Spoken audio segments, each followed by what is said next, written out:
Now, as we build this rule vocabulary and start to think about the data model that will capture all the different elements in this business decision, it's important to consider that these are not entities that live in a vacuum.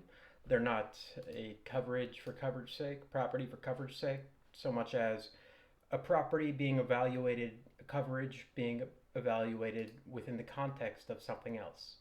A property within the context of a quote, coverage within the context of a quote as well. But this quote is going to have one property and it's going to have any number of coverages that we're going to evaluate against it.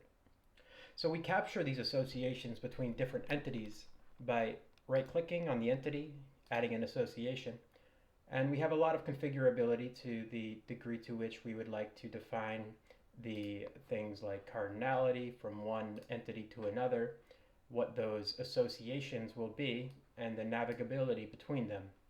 So you'll see that underneath quote here, I have a one-to-many relationship with coverage and a one-to-one relationship with property. Again, a quote will have a specified degree of homeowners insurance for a particular property, and that quote might be made up of numerous different coverage types. So this rule vocabulary can be created by hand, just, well, so to speak, by hand, adding an entity, adding various different attributes upon that entity. But likewise, you'll probably have an existing data model, since Corticon is only as useful as its ability to solve problems within the context of the surrounding technologies. So if you have an existing data model, be it a JSON schema, a JSON payload for the sort of decision input that you expect to have once you have built out these rules, we can generate this rule vocabulary from a JSON schema or JSON file.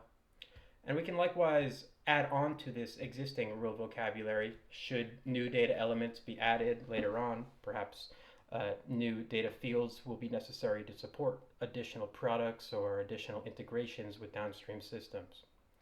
All of those associations and the various different attributes and entities will be either identified directly in the case of JSON schema or inferred in the case of a JSON payload that we're passing in and generating as the basis of this rule vocabulary. Now, this rule vocabulary, again, is going to serve as everything that is relevant over the context of the business decision that we're going to be implementing.